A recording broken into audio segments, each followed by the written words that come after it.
Glória a Deus. Hoje nós temos um convidado especial, convidado que não é convidado, né? Já de casa. Mas o Rodrigo vai trazer uma palavra para nós. Estenda suas mãos. Eu sei que a gente já orou, já tem orado. O Rodrigo orou, eu orei. Mas como igreja nós queremos abençoá-lo, né? A palavra de Deus diz que quando existe uma oração de concordância, né? Quando tem essa unidade, essa união, tem uma bênção específica. Vamos orar, Pai. Senhor, apresentamos a Ti a vida do Rodrigo, apresentamos o Seu servo que está aqui para trazer ao nosso coração a Tua palavra. Que a Tua boca, Senhor, fale conosco, que a Sua palavra, que é viva e eficaz, mais cortante que uma espada de dois gumes, Pai, mais penetrante do que qualquer espada afiada, capaz de mudar os desígnios do nosso coração, de revelar para nós mesmos o que nós pensamos, quem nós somos, para corrigir, para exortar, para confrontar, mas também para consolar, para trazer vida onde existe morte. Que essa palavra, que essa boca do Senhor, ao ser aberta e exposta nessa noite, produza, Senhor, os frutos que vêm em direção ao nosso coração, trazendo, Senhor, vida eterna. Nos ajuda, Pai, a estarmos com os nossos ouvidos atentos, o nosso coração receptivo, a estarmos diligentes, ó Deus, em tudo que nós recebemos. Pai, guarda, Senhor, o coração do Rodrigo, que nessa noite ele tenha, Senhor, tanta graça e favor do Senhor sobre nós. Que o Senhor coloque no coração dele um amor tão grande por cada um enquanto ele ensina. Que o Senhor use a boca dele, use a mente, o intelecto, para que ele com tanta graça nos ensine aquilo que o Senhor tem ensinado a ele. Guarda, Pai, a mente dele, que nesse período, Senhor, de ministração, ele seja tão edificado, tão abençoado como nós seremos. Em nome de Jesus. Amém. Amém. Amém, pastor. Obrigado. Boa noite, igreja. Shalom. Boa noite. Boa noite você que está em casa também. Você possa continuar cultuando ao Senhor conosco, agora através da palavra de Deus, né? Que é também importante. E não é só a palavra que é importante, né? O momento de cultuar ao Senhor começa quando a gente se disponibiliza a sair de casa, já vindo adorando ao Senhor, né? Obrigado, pastor Breno, pela oportunidade. Quero falar de um tema interessante essa noite. Queria convidá-los a abrir a Bíblia para que possamos começar já. Quem trouxe Bíblia aí? Amém. Amém. Quem está nos visitando essa noite pela primeira ou segunda vez? Pode acenar com a mão, por favor? Primeira, segunda vez? Segunda? Seja bem-vinda. Quem mais?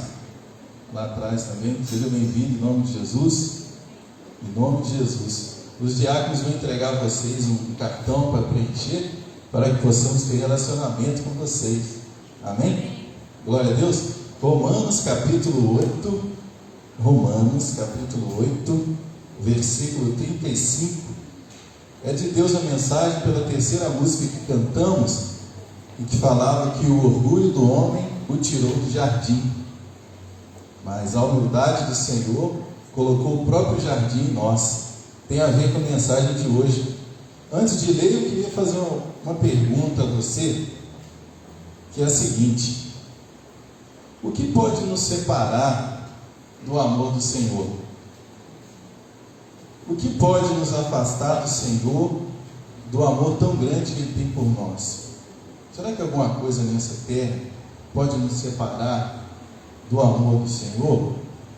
Nós vamos fazer essas perguntas, entre outras, e vamos respondendo aqui, e vamos respondendo através da Bíblia. Amém? Amém. Romanos 8, 35 diz assim: quem nos separará do amor de Cristo?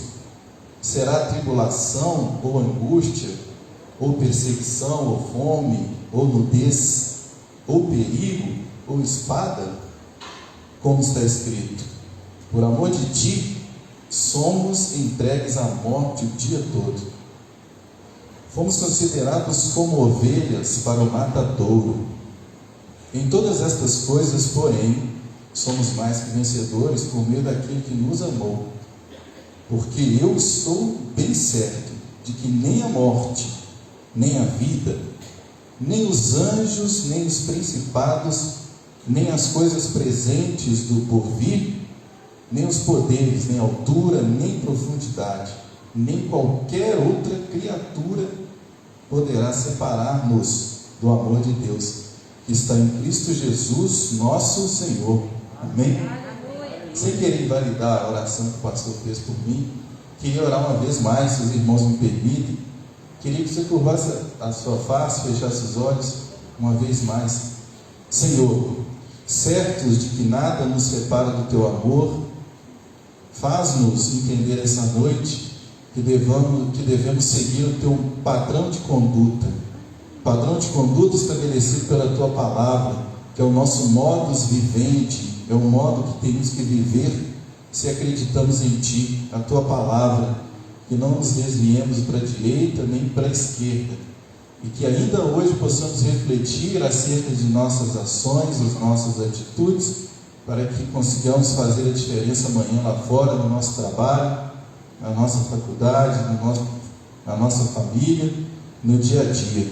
Em nome de Jesus, possamos sair daqui repletos da tua unção, do teu mover, do teu Espírito, tendo forças para mudar o que é necessário, em nome de Jesus. Amém. Sem querer te colocar numa enrascada, Isaías capítulo 59, versículo 2, fica para cá, diz assim: mas as nossas iniquidades é que fazem separação de nós e de nosso Deus, e os nossos pecados é que encobrem o rosto do Senhor, para que não nos ouça. Então eu vou fazer a pergunta novamente: existe alguma coisa que pode nos separar de Deus? Parece que esses dois textos são antagônicos, são contrários, não é? Mas não é, a Bíblia se contradiz. A Bíblia não se contradiz, ela se complementa, amém? Amém. Diante disso eu pergunto, então, o que nos separa do que Isaías quis dizer em Isaías 59, 2, quando disse que o pecado nos separa de Deus, que as transgressões é que nos separam do Senhor? O que é o pecado? Nós vamos responder isso também essa noite. Como o pecado se constrói em nossa mente? Porque se o pecado é a única coisa que nos separa de nós, que nos separa de nosso Deus, porque nós demos brecha, e pecar é uma ação consciente ou uma omissão consciente dirigida a transgredir a palavra, como fazer para não transgredir a palavra de Deus? Como esse pecado se constrói em nossa mente, para que possa dar vazão através das nossas ações? É importante conhecermos isso, porque isso é a única coisa que nos afasta de Deus, temos que evitar. Amém? Agora, de onde veio o pecado? Será que foi do jardim do Éden? Será que foi quando quando Eva comeu do fruto e deu ao marido? Será que começou o pecado ali? Não, a Bíblia diz que foi bem antes disso, porque a serpente presente no Éden nos mostra que já existia o pecado antes do Éden. O pecado original, digamos assim, ele é descrito na Bíblia também. Isaías capítulo 14, versículos de 12 a 14, e Ezequiel 28, de 1 a 14. Está descrito a queda do inimigo, porque que, querendo usurpar o trono do Senhor, quis ser individuado, quis ser único, quebrando o ritmo da criação que Deus construiu para que nós fôssemos servos e adoradores dele. E Isaías 14, de 12 a 14, nos diz: como caístes do céu, ó estrela da manhã, filho da alva, como foste lançado por terra, tu que debilitavas as nações, pois dizias no teu coração: eu subirei ao céu, e acima das estrelas de Deus me assentarei, no mais alto monte da congregação estabelecerei meu trono, e serei semelhante ao Altíssimo. E porque pensou assim, foi lançado por terra com terça parte de anjos. E aí sim é chamado o pecado, digamos assim, o início de tudo. Agora, qual o nome desse pecado? Porque todo pecado, assim como crime, e eu sou advogado, de vez em quando eu vou falar isso aqui, tá? O paralelo entre o crime e o pecado, assim como o pecado tem nome. Esse pecado de Lúcifer, Isaías 14, tem um nome: orgulho. É bem verdade que não existe hierarquia entre pecados. Pecado é pecado, amém? A Bíblia não nos traz respaldo algum para que estabeleçamos hierarquia entre os pecados. O que existem são consequências distintas para pecados diversos. A consequência de matar alguém, artigo 121 do Código Penal: matar alguém, pena de 1 a 20 anos, 6 a 20 anos. Agora, se eu cometo um pecado que é mentira, às vezes a consequência da minha mentira vai ser menor, ao passo que a consequência de um homicídio é maior, mas ambos são pecados da mesma forma. Dante Alighieri, na sua obra A Divina Comédia, com base na Igreja Romana, quis estabelecer uma hierarquia entre os pecados.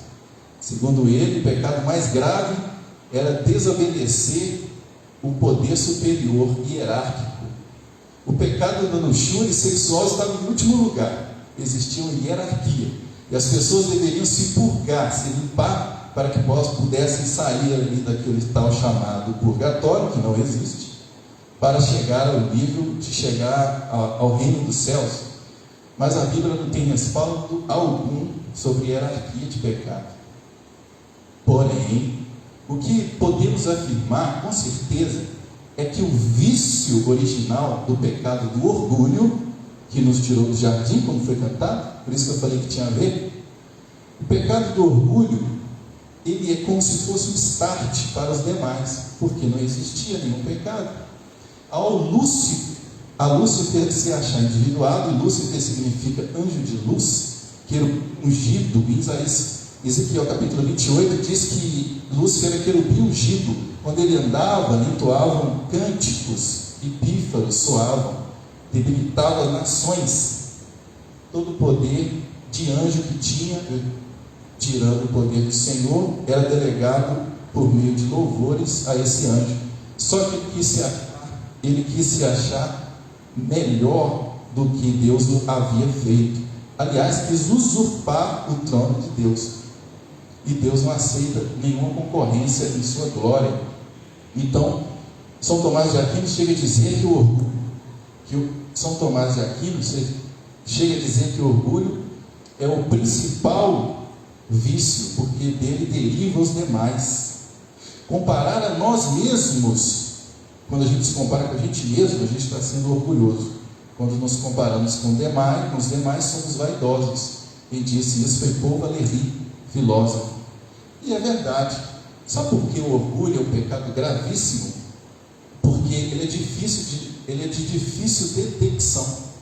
Quando alguém mente, é pego na mentira, todos descobrem. Se há um escândalo sexual, todos descobrem, por exemplo. Mas o pecado de orgulho, dificilmente alguém chega para o irmão e fala com ele: você está sendo orgulhoso, altivo ou vaidoso. Mas esse pecado é sutil, porém os efeitos deles são nefastos, porque orgulho e vaidade, eles sempre andam juntos. É como se fossem as irmãs gêmeas, porque deles derivam os demais pecados. E Lúcifer, ao querer se achar individuado, quis ser maior que o Senhor, foi lançado por terra. E como funciona o pecado? O pecado começa na mente. Por exemplo, como definir o que é pecado? Uma ação ou uma omissão consciente, porque se não é consciente, não é pecado. Deus não toma por conta o nosso tempo de ignorância. Atos 17, 21. Porém, quando temos consciência desse pecado, aí é uma ação ou omissão consciente, dirigida a transgredir as Sagradas Escrituras. Eu defendo hoje a tese de que não existe um pecado por escorregão, pastor Breno. Porque o pecado, assim como o crime, ele é sempre premeditado. às vezes em frações de segundos ou meses. Na faculdade, só para traçar um paralelo, existe a teoria do crime. São 4 passos para que se cometa um crime. Rodolfo também está aqui, ele do direito, vamos dizer assim, da área da segurança pública, e vai concordar comigo. O primeiro passo para o cometimento de um crime é a ideia. A pessoa tem uma ideia de cometer um crime. Pode passar essa ideia e não cometer, mas ele cogitou. O primeiro passo do caminho do crime é a cogitação. Nós vamos ver que Davi, em 1 Samuel capítulo 11, salvo engano, cometeu esse caminho com Betseba. Primeiro, no caso do crime, vamos lá, no crime, primeiro ele tem ideia. Em segundo lugar, ele começa a preparar, são os atos preparatórios para o crime. Por exemplo, quem quer assaltar vai comprar uma arma. O terceiro passo são os atos executórios. Ele já começa a partir para a ação daquilo que havia planejado. Em quarto lugar, a consumação, o ato praticado que se consuma com o verbo regente da norma. Por exemplo, todo crime, assim como o pecado, tem um verbo que eu disse: mentir, maldizer, falar mal, blasfemar. Todos esses são verbos, assim como furtar, matar e roubar, não é verdade? Davi, na varanda de casa, nos tempos que os reis saíam para a guerra, contemplou a sua vizinha no momento do banho. E aí veio a ideia na cabeça dele. Ao não rechaçar essa ideia, não afastando-a, ele teve a segunda ação, que foi atos preparatórios, mandou chamar. O rei está chamando. Terceiro, atos executórios. E aí, quarto, foi a consumação. O problema de Davi é que ele teve agravantes nesse crime, porque ele cometeu mais outros crimes para encobrir os primeiros. Mandou o seu capitão da guarda para o fronte da batalha, em vez de ir, para que o primeiro tentou dar férias para ele, porque haveria uma coincidência na gravidez. Naquela época não existia exame de DNA, e Davi não receberia uma intimação do ratinho para fazer o exame lá no programa, certo? Então, consumado o pecado, ele teve agravantes para disfarçar os pecados que cometeu originalmente.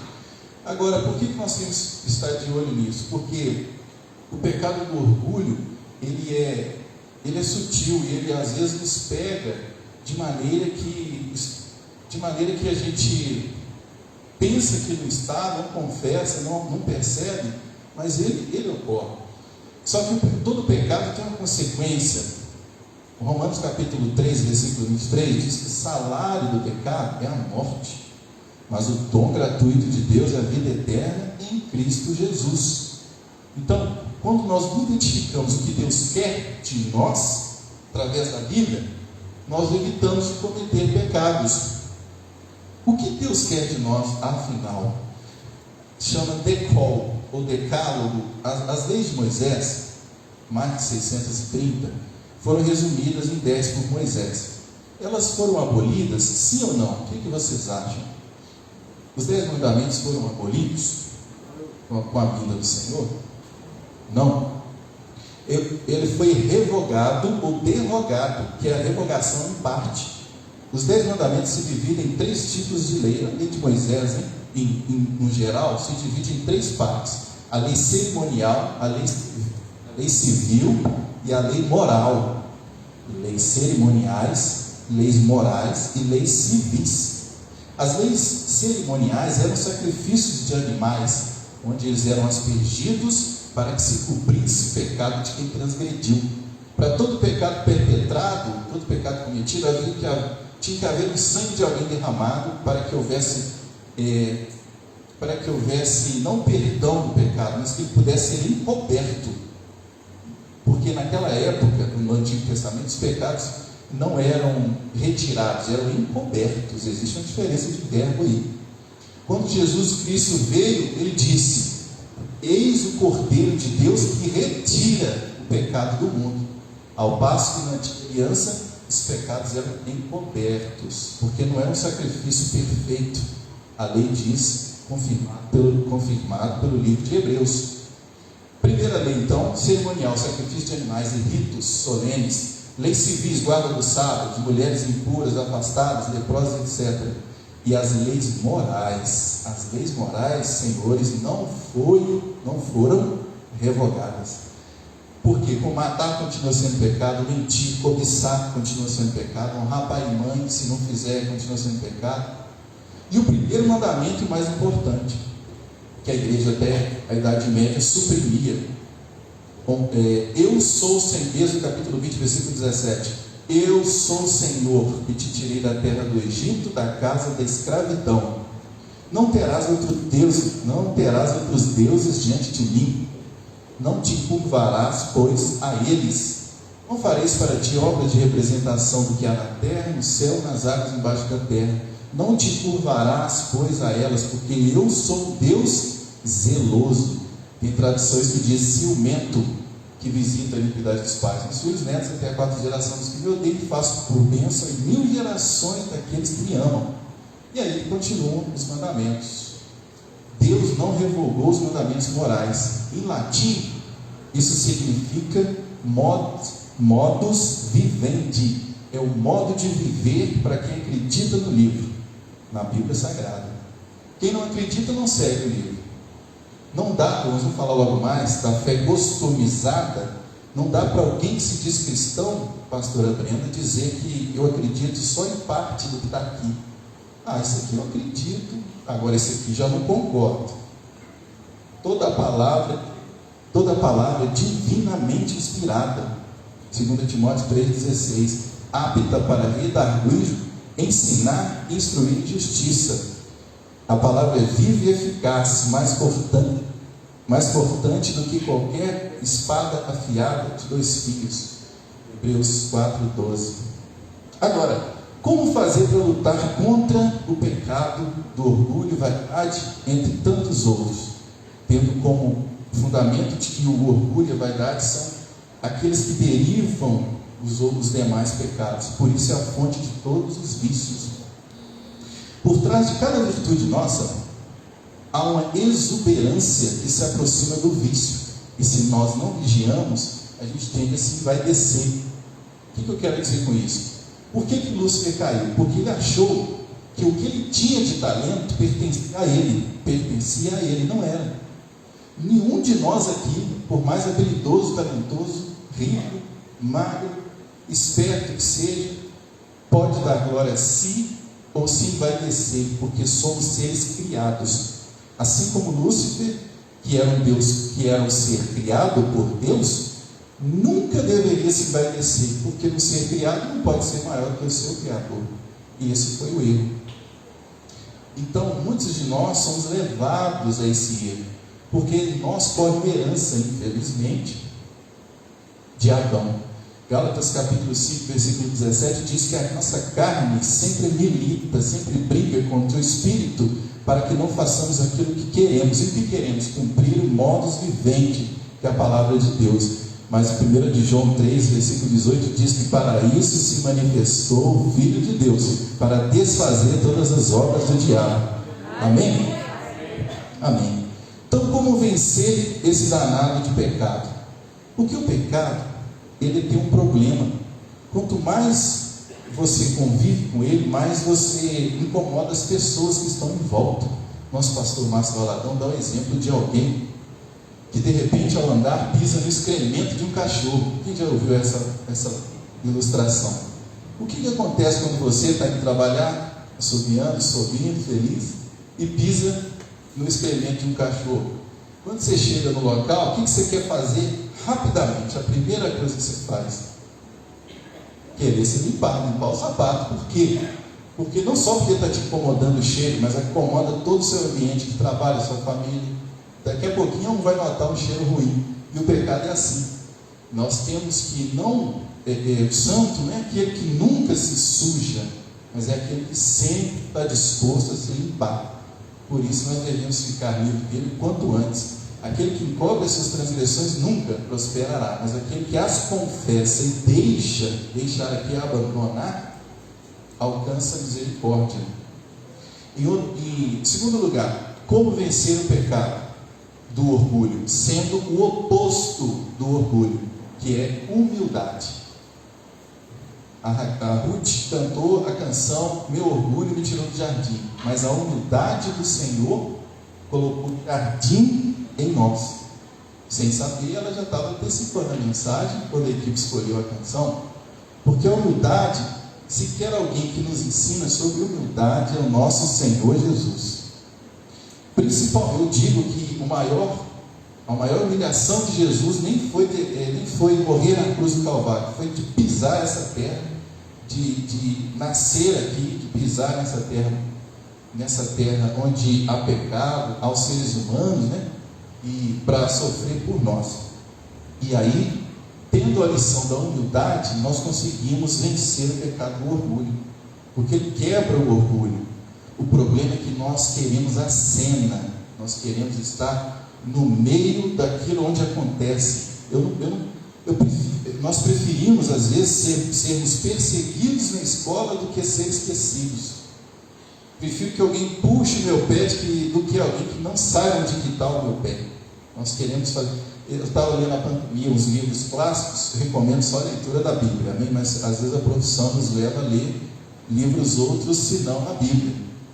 Não acho nada de errado. William Shakespeare, na peça Hamlet, ele diz, na ato 2, cena 2, um advogado que estava morto, estava o texto assim: onde está agora suas calivações e chicanas que o impedem agora de processar o coveiro que agora joga terra em cima do seu crânio? Onde estão todas aquelas argumentações jurídicas e aquelas atrapalhadas processuais que agora só te fazem tomar posse das suas terras debaixo dela agora? Quer dizer, ele está escrevendo a morte de um advogado famoso e orgulhoso, que agora está sendo a terra, o coveiro joga a terra em cima dele, e ele agora não pode reclamar ou fazer o seu recurso, porque a morte é a certeza para todos nós. E não adianta nos envaidecermos ou nos orgulharmos, se daqui a pouquinho nós não estaremos mais aqui. Essa terra é uma passagem, que vivemos aqui 90, 100, alguns insistem um pouco mais, mas a gente está aqui de passagem, e daqui não levaremos nada. As nossas terras que registramos em cartórios, eu tenho clientes que têm posses e eles se orgulham de abrir uma holding, uma empresa grande, só para administrar os imóveis que tem. E para fugir da tributação, fazem um planejamento tributário, né, Renatinha? Renatinha ajuda os ricaços a fazer planejamento tributário, porque eles se envaidecem daquilo que tem e se orgulham de contar. Só que mal sabem eles que todos nós vamos para a mesma vala ao final das contas, e depois daqui é que a coisa vai acontecer. Então aqui é o momento de fazer escolhas. Eu escolho não seguir ao meu Deus e viver o que a Bíblia me diz, ainda que com as minhas imperfeições e minhas dificuldades. Mas eu opto às vezes pela cena, por querer fotografar e mostrar no Instagram, porque eu tenho uma vontade de mostrar aquilo que vivo, como se para ter que ir para, por exemplo, Paris, eu tenha que fotografar tudo, senão é como se não tivesse ido. Alguém te pergunta, Wender, você foi a Paris? Fui. Eu não vi fotos no Instagram, então você não foi. Mas eu fui, não preciso postar nada. Então a gente é assim hoje em dia. Agora a humildade é o fundamental para que vençamos esse pecado de orgulho e o pecado da vaidade. O Senhor, em Tiago capítulo 4, no versículo 10, diz assim: humilhai-vos perante a Deus, para que Ele vos exalte. Em 1 de Pedro capítulo 5, versículo 6, está escrito: humilhai-vos, pois, perante a potente mão de Deus, para que em todo oportuno, é Ele que escolhe, sejais exaltados. Não é a autoexaltação que faz com que chegamos aonde a gente quer, é a humilhação. Quando o Senhor Jesus quis ensinar sobre liderança e humildade, Ele pegou uma bacia e pegou umas toalhas e foi lavar os pés dos seus liderados, mostrando-nos uma lição de humildade. E para ser interessante, não precisamos parecer, devemos nos importar com as pessoas.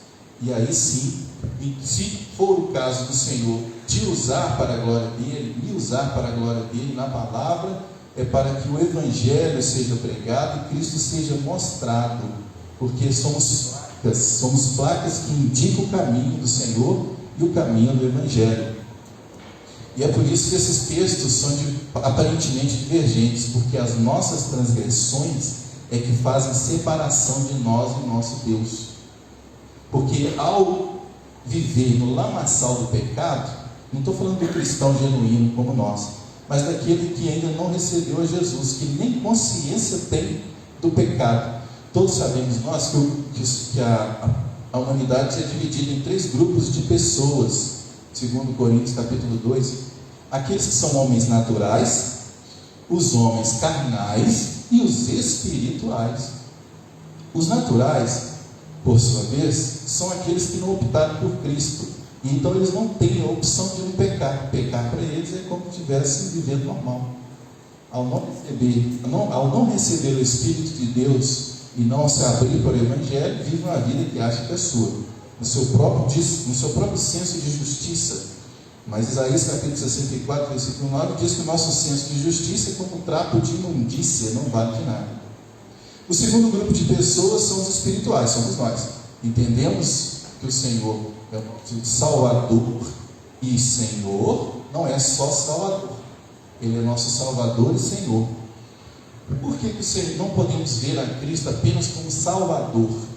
Quem está em apuros precisa de um socorro. Somente quem se converte é que está consciente de que precisa de ajuda, está indo para um caminho desesperador de perdição.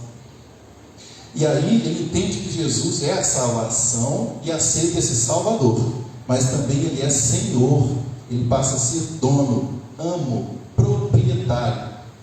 E até por isso, com muita propriedade, o pastor Breno nos orientou na hora dos dízimos e ofertas, que agora somos mordomos, administradores momentâneos daquilo que Deus nos dá.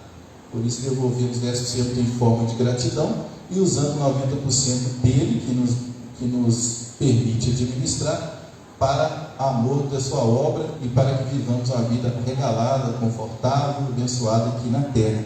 O terceiro grupo de pessoas são os mais tristes, são aqueles carnais que, apesar de terem experimentado o Senhor e as coisas do Senhor, optam, não é um escorregão, optam por viver de forma dissoluta, de forma regalada, transgredindo a palavra de Deus de forma consciente. Uma vez me contaram em casa de um senhor que colhia sacas de café na sua propriedade. Ele no final do dia colheu aquele tanto, e aí ele percebeu quanto colhia, que ele estava colhendo no terreno, sacas no terreno do vizinho. E essa transgressão, essa ação tem um nome. Qual é o nome que podemos dar para isso? De alguém que colhe bens no terreno de outra pessoa, se não o seu. Qual é o nome, por favor? Qual é o nome? Furto. Toda ação, né? Todo crime tem um nome, isso é crime. Pegou alguma coisa que não é sua, furto. Artigo 155.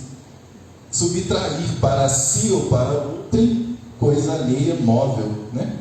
Aí ele chegou à noite e disse: Senhor, me perdoa, eu peguei as minhas sacas de café, mas invadi a propriedade do meu vizinho e peguei um pouco da dele também, e estou arrependido e triste, me perdoe, não quero fazer mais. No dia seguinte, vai ele colher de novo, atravessa um pouco e colhe também do vizinho do mesmo jeito. De noite deu uma arrependida, foi orar: Senhor, me perdoe de novo, colhi do meu vizinho as sacas de café, como eu fiz ontem, me perdoe, não faço mais. Terceiro dia, colheu do vizinho, ou mais um pouco do vizinho. À noite, ele orou assim: Senhor, me perdoe, pela terceira vez colhi as sacas no terreno do vizinho. mas me perdoe também por amanhã que vou colher de novo. Ele acostumou com o pecado. O pecado tem que ser uma ponta, uma aresta como um triângulo, onde quando a gente pega, dói, machuca, a gente sente incômodo. Se a gente se conformar com essa transgressão, se amoldar, é porque nós não estamos sendo mais suscetíveis à voz do Espírito. O que é amoldar? É se conformar, se colocar na forma do pecado. Por isso que Romanos capítulo 12, versículo 2 diz: não vos conformeis com este século, não tome forma nesse mundo, né? Mas transformai-vos pela renovação do vosso entendimento, para que experimenteis qual seja a boa, perfeita e agradável vontade de Deus. Quando o Senhor Jesus quis ensinar sobre humildade, Paulo escreveu em Filipenses capítulo 4, versículo 7: não atente cada um para o que é propriamente seu, mas também para o que é do outro, de sorte que haja em vós o mesmo sentimento que houve em Cristo Jesus, que mesmo sendo Deus, não usurpou ser Deus, antes esvaziou-se. Esvaziou-se é o conceito grego, é uma palavra chamada kenosis, esvaziar-se de si. O Senhor despiu sua glória momentaneamente para vir aqui a essa terra por nós, se esvaziar e trazer a salvação. Filipenses 2, de 4 a 10, então diz isso: não atente cada um para o que é propriamente seu, mas também para o que é do outro. Isso é humildade. De sorte que haja em vós o mesmo sentimento que houve em Cristo Jesus, que mesmo sendo Deus, não usurpou ser Deus, antes esvaziou-se, e achando-se na forma de servo, foi obediente até a morte, e morte de cruz. Essa foi a lição também que o Senhor nos deu, e que Paulo bem retratou aí. Então o pecado do orgulho e da vaidade não pode ser uma constância em nossa vida. Devemos fazer um autoexame. Senhor, eu tenho sido vaidoso, eu tenho sido orgulhoso, eu tenho optado pela cena, por estar sempre nos holofotes e não fazendo aquilo que o Senhor me chamou para fazer. E o Espírito de Deus vai nos convencer, vai nos mostrar o que nós temos que fazer. A vaidade tem alcançado a humanidade de forma que todos têm que parecer bem, todos têm que parecer felizes, ninguém pode falhar porque existem auxílios químicos para isso, ninguém pode estar deprimido porque existem remédios para isso. E aí tocou-se. Humildade hoje no mundo corporativo pega mal. Alguém que é humilde, não, se é humilde você está depressivo, você tem que ser curado, você tem que ser orgulhoso, tem que ir para frente, vencer o seu colega de trabalho, concorrente. Hoje em dia o que eu mais vejo são pessoas torcendo até para o colega de trabalho morrer para ele alcançar a promoção. Ninguém quer servir no ambiente corporativo, todo mundo quer se exaltar e subir cada vez mais um degrau, pisando em cima das pessoas. Se tiver a própria mãe dele lá no ambiente de trabalho, capaz de passar por cima. Tem um poeta de Caldeirão de la Barca que é o seguinte: se nós pudéssemos escolher na nossa vida, ninguém escolheria o papel de padecer e sofrer, todos escolheriam o papel de reger e mandar, ou de mandar e reger, sem advertir e sem ver que em ato tão singular servir e padecer é que é viver, mandar e reger é que é padecer. Olha o exemplo de que ele está querendo dizer esse poema. Se a gente pudesse escolher, a gente sempre gostaria de ser chefe, líder, mandar tudo, porque isso é o que o mundo ocidental pelo menos prega. Porém, devemos nos advertir que isso não é viver, porque viver significa servir. O cargo que você ocupa na empresa, na igreja, na família, posição social, etc., é mais que Deus te colocou lá para servir. Quanto mais o cargo público de alguém, do presidente da república ao serventuário, da secretaria, da vara do interior, tem como escopo, como objetivo, servir ao próximo. Uma vez eu estava numa audiência e vi pela primeira vez um juiz falando isso. Ele falou: estou investido. Olha como é que ele usou as palavras. Foi muito correta foram corretas as palavras. Ele disse: estou, quer dizer, ele não era, ele estava investido, porque passou em um concurso, investido no cargo de juiz para servir a minha comunidade. Ele falou, claro, ele era um juiz de primeira entrância, ou substituto, e estava começando assim, aquela época, né? Talvez, se fosse agora, já pensaria diferente. Dizem que os juízes acham que são deuses, mas os ministros do Supremo, eles têm certeza disso, porque o jeito que eles se comportam, né? Desculpe se tem algum juiz aqui, mas às vezes a gente vê isso. Mas eu quero dizer que esse orgulho, essa pompa, isso aí vai passar um dia e nada mais vai ser tomado com consideração nisso. O texto mais forte que eu vejo na humildade de Jesus, Senhor Jesus, está no livro de Isaías também. Assim como lá tem que o pecado nos separa de Deus, tem também Isaías capítulo 53, versículos de 4 a 10, mostrando que o Senhor Jesus se humilhou, porque às vezes nós queremos ter razão e falar, mas Jesus nesse texto ficou em silêncio. Você foi julgado em silêncio. Eu acho que é porque Jesus tinha um poder de convencimento. Eu acho que não, tenho certeza que se Jesus abrisse a boca, seria absolvido no julgamento, o julgamento mais injusto da história.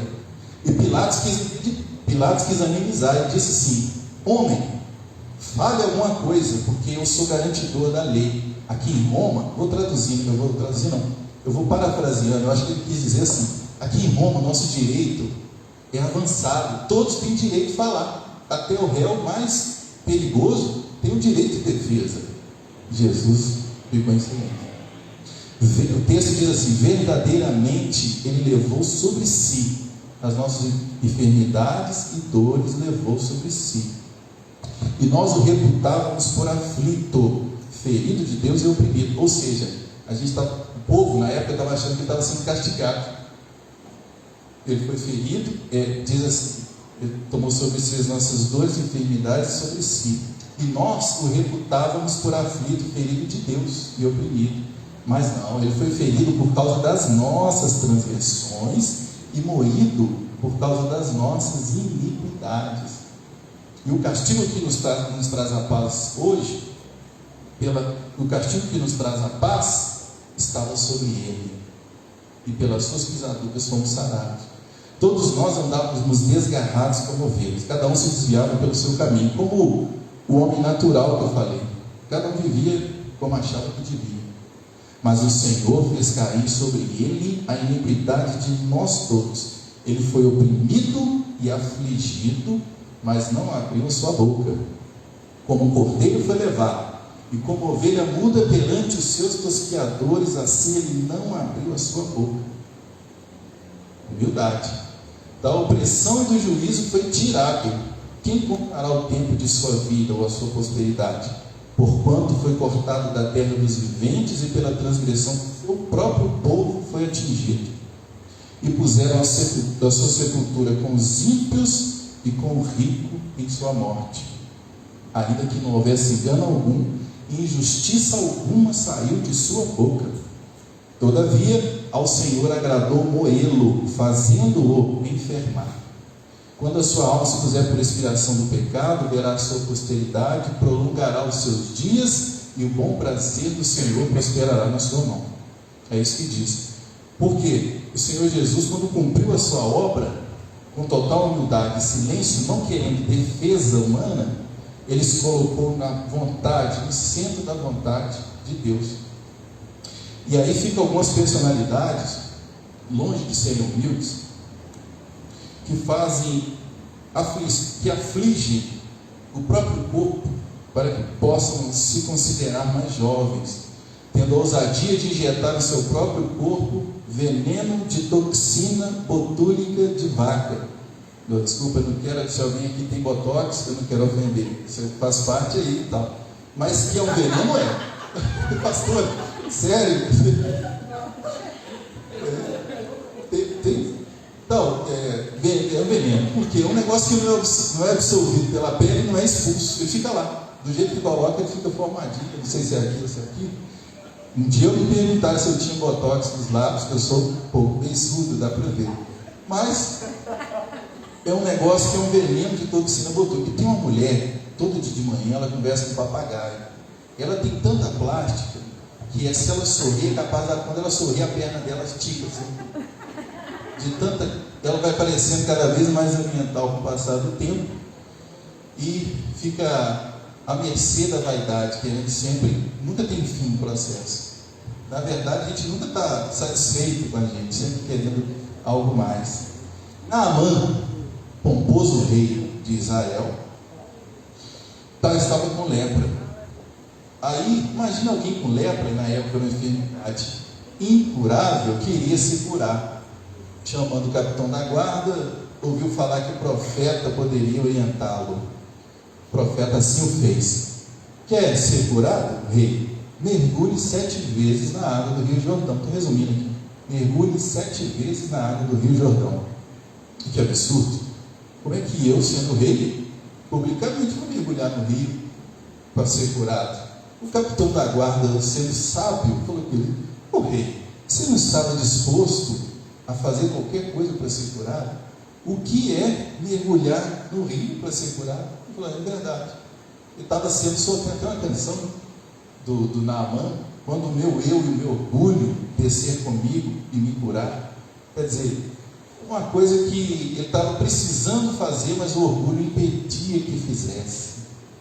Era o cavaleiro preso na armadura. Estou lendo esse livro esses dias, que a terapeuta mandou, e o livro é interessantíssimo. Mostra a fábula de um cavaleiro que ficou preso numa armadura, não conseguia comer, a família não o recebia bem, não conseguia, já leu, pastor?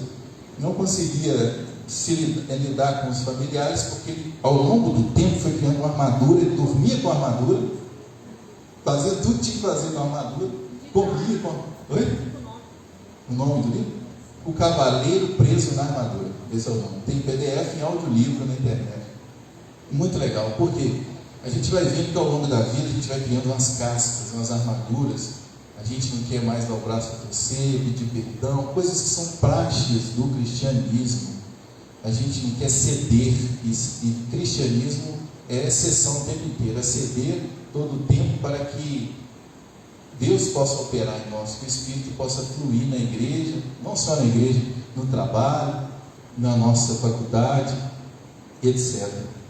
Então, vamos recapitular. Nós falamos do que é o pecado. É uma transgressão contra os mandamentos do Senhor.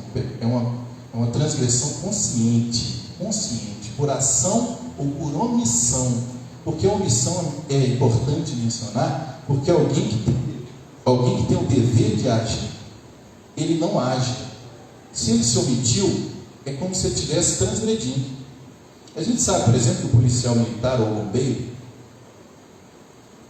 né, ele tem um dever legal de agir. Se ele vê, por exemplo, o bombeiro militar, vê alguém se afogando, mas está quase no final do plantão dele, puxa vida, está na hora de ir embora, mas essa pessoa se vira ali: eu estou indo embora, vou agarrar aqui. Cometeu um crime comissivo por omissão. Estranho o nome, mas significa, é como se ele tivesse afogado a pessoa, matou a pessoa, mas ele foi embora, omissão, mas ele responde pelo crime, responsabilidade dele, porque ele tinha um dever legal. O cristão é assim, existe um modus vivendi que Deus escolheu, estabeleceu para que nós vivamos. Ao optar por não viver, sabendo aquilo que temos que fazer, nós estamos cometendo um crime, um pecado por omissão. Um pecado por omissão. Não agir às vezes é pior do que agir. E isso é interessante porque só é possível através de um autoexame, quando o Senhor nos mostra. Nós vimos também aqui, nós estamos recapitulando, né? Que o pecado ele tem um caminho. Como fazer para interromper o caminho do pecado? Quando vier à mente, nós temos que afastar, rechaçar. Em Filipenses capítulo 4, Efésios capítulo 4, versículo 8 a 10, diz assim: não estejais ansiosos por coisa alguma, antes que as vossas petições sejam em tudo conhecidas ao Senhor, com súplica. Filipenses 4, 8. Perdão, Filipenses 4, 8. Mas antes do 8 tem o 6, que fala da ansiedade. Não estejais ansiosos por coisa alguma, antes que as suas petições, os seus pedidos, sejam em tudo conhecidos a Deus, com oração, súplicas e ações de graça. E o Senhor, o nosso Deus que excede todo o nosso entendimento, suprirá os nossos desejos e guardará os nossos corações. Quanto ao mais, irmãos, Filipenses 4:8, quanto ao mais, no versículo 8, tudo que for verdadeiro, amável, justo, que mais? Nobre, essa tradução está boa, nobre é legal. Tudo que for correto, tudo que for puro, tudo que for amável, tudo que for de boa fama, se há algum louvor, ou algo excelente ou digno de louvor, pensem nessas coisas.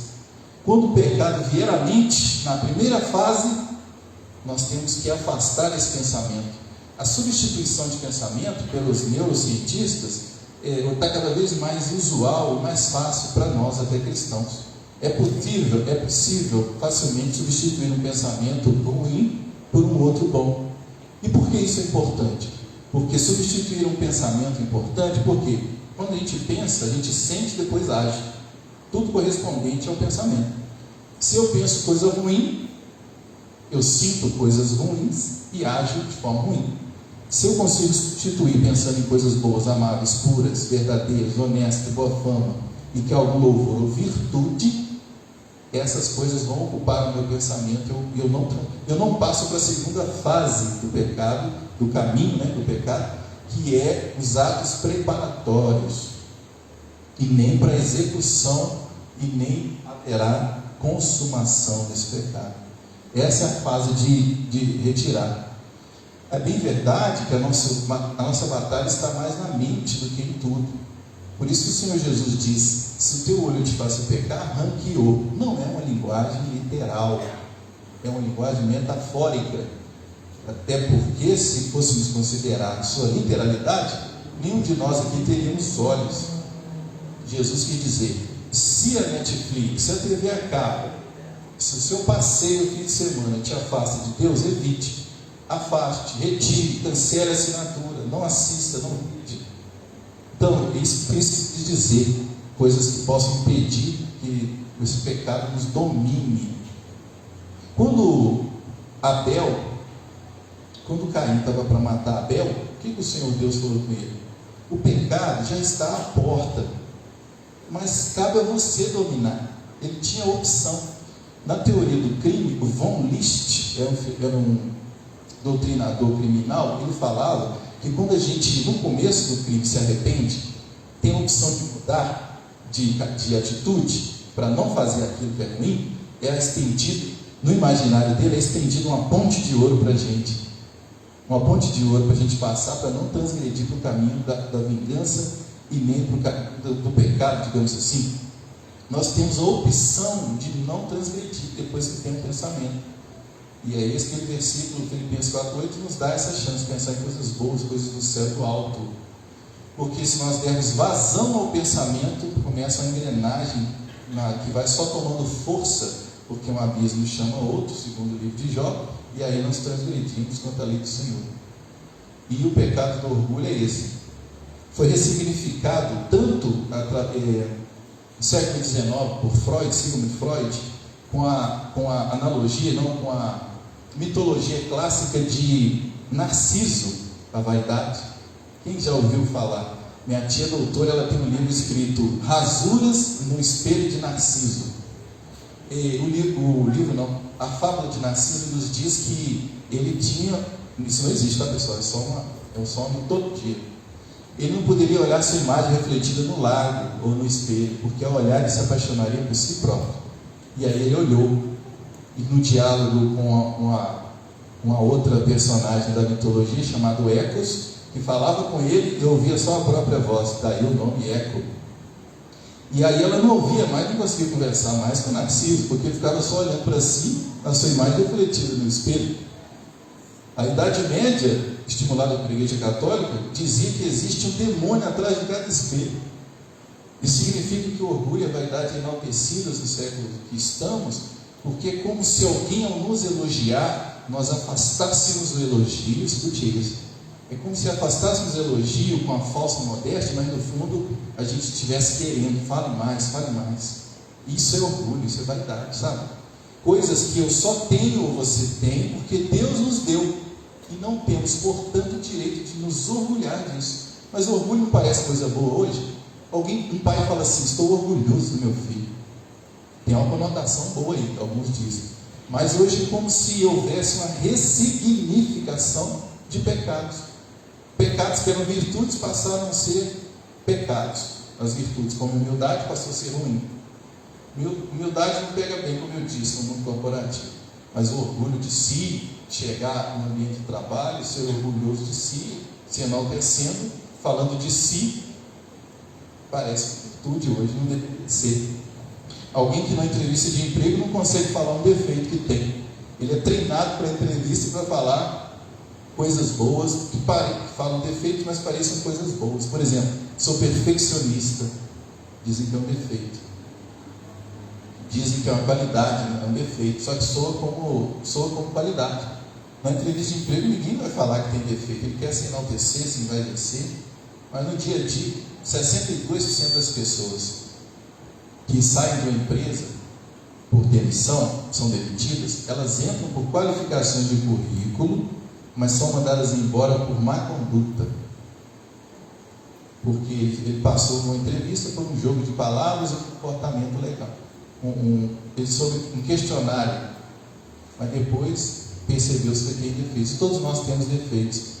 Então, nós podemos ficar assim alguns dias deprimidos, porque isso é que Cotado Caligarte falava no seu livro Hello Brasil, que isso ajuda a crescer. As decepções da vida nos ajudam a crescer desde quando somos crianças. As crianças agora não podem ser ensinadas, educadas, porque senão podem traumatizar. Participam de campeonatos na escola e sempre dão medalhas para elas. Elas nem participaram direito da competição, e ganham medalha. Nem se esforçaram, nem foram, nem chegaram a ir à competição.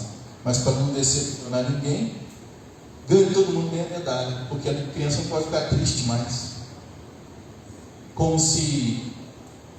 disse Freud, não é possível educar alguém sem imprimir cultura, sem traumatizar, no bom sentido. O que é traumatizar para Freud? É imprimir uma cultura. A criança deve saber que colocar o dedo na tomada dá choque. Às vezes, se ela for sozinha colocar, toma choque, traumatizou, nunca mais põe. E a frustração faz parte da vida cristã também.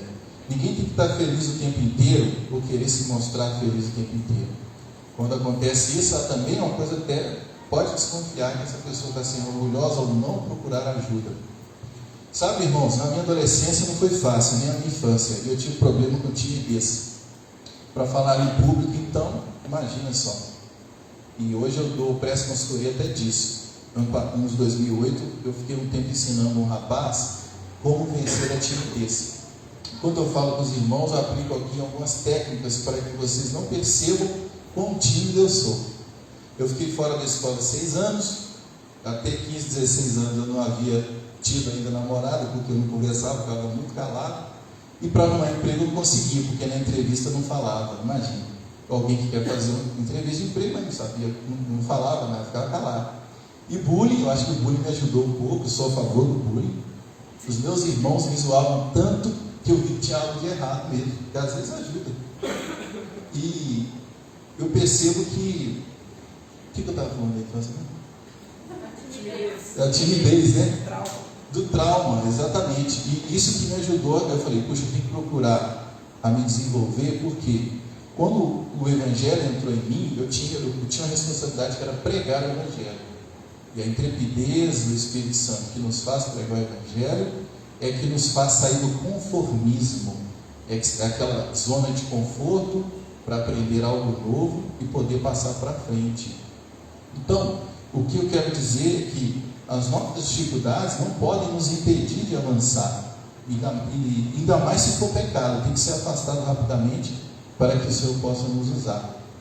Amém, irmãos? Então, o que eu queria dizer é isso, que o Senhor Jesus, Ele está disposto a fazer a mudança em nós. Agora, Ele deu já o exemplo de humildade. como eu disse, para vencer o orgulho basta não só sondar os pensamentos, mas imitar os exemplos que o Senhor Deus nos deixou através da sua palavra. Ensinar uma criança, desde pequena, as frustrações do dia a dia, ela vai crescer com a consciência de que faz parte da vida uma frustração, tomar um não. O vendedor sabe muito disso, de cada 100 não que ele toma, faz uma venda. Faz parte da vida cristã também a frustração. O orgulho não pode sequer chegar a nós, porque os efeitos dele são violentos. Em Provérbios, eu não lembro onde que está, mas diz assim, que quando o coração do homem se eleva, ele está próximo da queda. Diz que a queda precede o orgulho. Então, todas as vezes que nós estamos prontos a nos orgulhar, envelhecer, é porque estamos próximos da queda. Se te retirarmos de nós, se retirar de nós o Espírito de Deus, estamos prontos para ser jogado em qualquer lixeira, porque sem Deus nós não somos nada nem ninguém. Amém? Então, o texto original, existe uma incongruência entre o texto de que nada nos separa do amor de Deus? Não, nada nos separará e nos separa do amor de Deus. Nem altura, nem profundidade, nem largura. Agora, nós podemos sim, através das nossas ações, nos separar de Deus. Nós é que tomamos a decisão, porque os braços do Senhor, aliás, é o versículo 1 de Isaías 59, que eu citei só o versículo 2. O versículo 1 é que os braços do Senhor não estão encolhidos para abençoar, nem os ouvidos tapados para não ouvir, mas as nossas iniquidades é que fazem separação de nós e nosso Deus. E os nossos pecados encobrem o rosto do Senhor, e os ouvidos para que não nos ouça. Se quisermos então ser ouvidos por Cristo, por Deus, basta que nós nos livremos do pecado. Para que a gente se livre do pecado, é necessário ter consciência dele. Como ter consciência dele? Observando nossas atitudes, as nossas ações, tendo um feedback de quem a gente confia, para que a gente sempre sonde o nosso coração. Eu não sei se é o ex-presidente Barack Obama, mas tinha um presidente, não era um pregador, eu não sei qual era o Billy Graham, tinha alguém, um assessor, que sempre falava com ele todo dia que ele não valia nada, e que ele falava assim, algumas palavras para ele entender todo dia que ele não era ninguém. Você não é nada, você não é ninguém. Ele pedia para o cara falar isso para ele todo dia, porque às vezes as coisas, as circunstâncias da vida nos levam a esquecer isso. Alguém que faz sucesso, por exemplo, no meio secular ou gospel, tendo sempre elogio como estímulo no ouvido, ele começa a querer se convencer de que é alguma coisa. E isso, o orgulho já chegou no coração, e ele está fazendo o que o inimigo fez lá atrás. Fez isso com Adão, fez com Eva, porque no pecado que Lúcifer caiu, hoje chamado diabo, o inimigo eterno de Deus, ele existe. O pecado que ele caiu, ele quis colocar Adão e Eva, e colocou em encrenca, o mesmo pecado. Ele queria usurpar o trono de Deus e ser semelhante ao Altíssimo. E com Eva e Adão, ele disse, no dia que vocês comerem, vocês serão semelhantes a ele. A mesma coisa que ele quis fazer. E de lá para cá ele vem tentando fazer isso conosco. Só que nada somos e temos a não ser aquilo que vem do alto. Foi isso que Jesus respondeu para Pilatos. Nada, nenhum poder tu terias sobre mim, se do alto não te fosse dado. Porque, como eu disse, Pilatos quis livrá-lo, dando julgamento chamado justo para ele. E disse assim, homem, diga alguma coisa, porque eu tenho poder para te livrar da prisão. Jesus falou, não, nenhum poder tu terias sobre mim, se do alto não te fosse dado. Naquela noite ele nem dormiu, ele ficou pensando nisso, né? A Bíblia fala, ele ficou meio chateado. Então, irmãos, como o salário do pecado é a morte, o dom gratuito de Deus é a vida eterna. Optemos, doravante, optemos daqui para frente, daqui em diante, por fazer aquilo que Deus quer de nós, por fazer aquilo que é bom, examinando a palavra, pedindo o Espírito de Deus para sondar, não só orgulho e vaidade que andam juntos, mas todos os pecados que deles derivam. Apesar de não ter hierarquia entre eles, eles são anda para e passo com o outro para fazer o que é ruim, para nos fazer andar fora da palavra. E não existe pecado de escorregão. Todos são premeditados, ainda que com segundos ou meses na execução. Então, o orgulho que tirou Adão e Eva do jardim deu lugar à humildade que o Senhor colocou no nosso coração. Tanto ensinando-nos como ser humildes, o Senhor Jesus nos ensina a ser como Ele. Porque agora não somos servos de Deus como a antiga aliança, né? E é isso que diz João, capítulo 15, versículo 16. Não vos tenho chamado mais de servos, mas tenho chamado de amigos, porque o servo não sabe o que faz o seu senhor. Mas eu chamo de amigo porque tudo quanto sei de meu Pai vos tenho feito conhecer. Caim, ao matar Abel,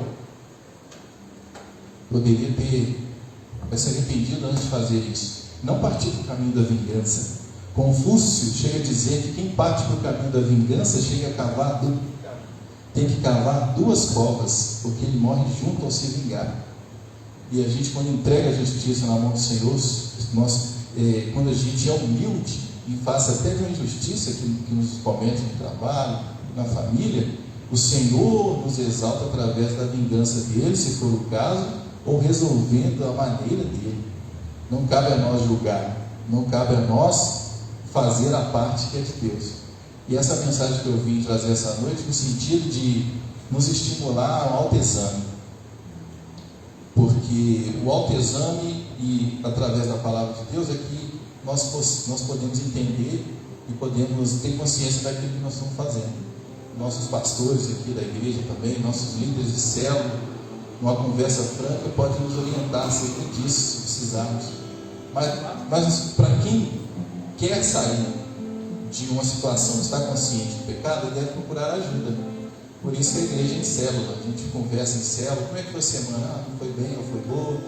E aí leva a sua demanda até o líder, que leva talvez até o pastor, se o caso for mais sério, se puder ajudar de uma forma melhor.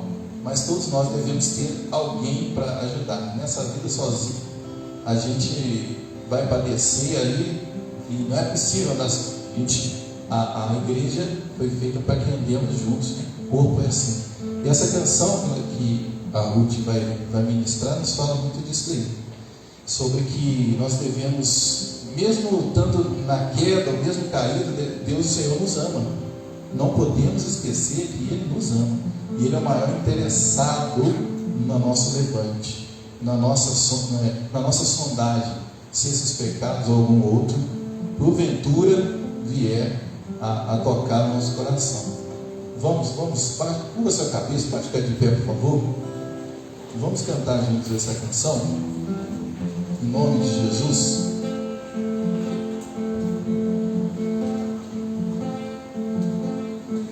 Mesmo sendo assim, pobre pecador, Deus me ama. O Senhor, cada um de nós, todos nós.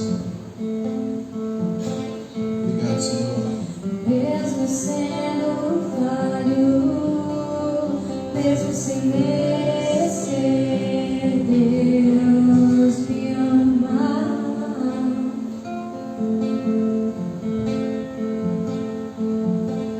Se eu estou forte, se eu estou de pé, Deus me ama.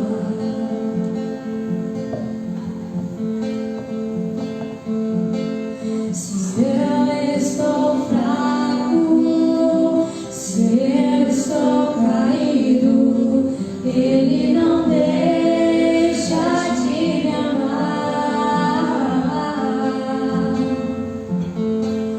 Sem o seu amor, sem seu perdão, o que seria de mim? Deus me amou tanto que entregou seu filho para morrer em meu lugar.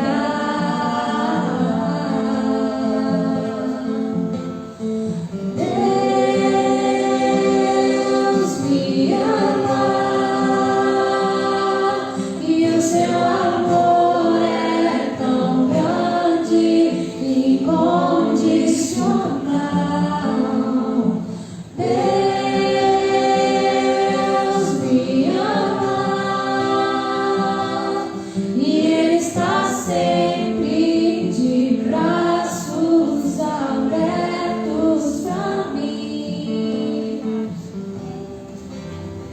Senhor, obrigado, Pai, por esse amor, obrigado por esse perdão, por essa graça, por esse favor. Nós te agradecemos em nome de Jesus, porque o Senhor nos dá chance de voltarmos atrás onde caímos, de não fazermos do nosso orgulho o motivo da nossa queda, de não fazermos do orgulho um caminho que vai nos levar inevitavelmente para essa queda. Pai, o Senhor nos dá a oportunidade de construir pontes de ouro por causa da Tua misericórdia, por causa do Teu favor. Nos ajuda, Pai. Nós confiamos no Senhor tanto a ponto de pedir ao Senhor que nos ajude. Nós queremos confiar tanto a ponto de dizer para o Senhor que nós vamos obedecê-lo, mesmo quando parecer difícil, na convicção de que o Senhor mesmo é esse construtor de pontes de ouro para nós, de oportunidades de não errar. O Senhor promete na Tua palavra que não sobreveio sobre nós, não sobrevirá sobre nós nenhum tipo de tentação que nós não possamos vencer. Antes, porém, o Senhor mesmo vai preparar, ou melhor, já preparou, junto com a aprovação, o Senhor enviou o escape. Faz-nos enxergar o escape do Senhor, faz-nos enxergar as provisões do Senhor, as pontes no meio dessas crises, no meio dessas lutas. Que o orgulho não seja, Senhor, não sente-se no trono da nossa vida. Quebra os postes ídolos, quebra o nosso orgulho, nos faz descer quantas vezes for as águas, quantos mergulhos necessários forem para que nós sejamos curados. Retira a nossa capa, a nossa armadura, essa carcaça de aparência, de imagem que nos faz não só nos afastarmos do Senhor, mas mais ainda nos levam para próximo do pecado através da religiosidade, dos vícios, dos comportamentos, das compensações. E pior do que destruir a nossa própria vida, ainda contamina quem está ao nosso redor, porque imprime nos outros um sentimento de desigualdade, de superioridade, que faz com que os outros sintam que nunca vão ser como nós. Não nos deixa parecer assim. Nós queremos ser humildes como o Senhor é. Queremos te agradar, te obedecer, todas as coisas. Nos ensina. Estamos aqui dispostos, ó Pai, para aprender contigo, que é manso e humilde de coração. Em nome de Jesus. Amém. Meus irmãos estão em casa, um beijo para vocês. Que o Senhor abençoe. Precisar falar conosco, entre em contato nas redes sociais. Nós vamos servir. Em nome de Jesus.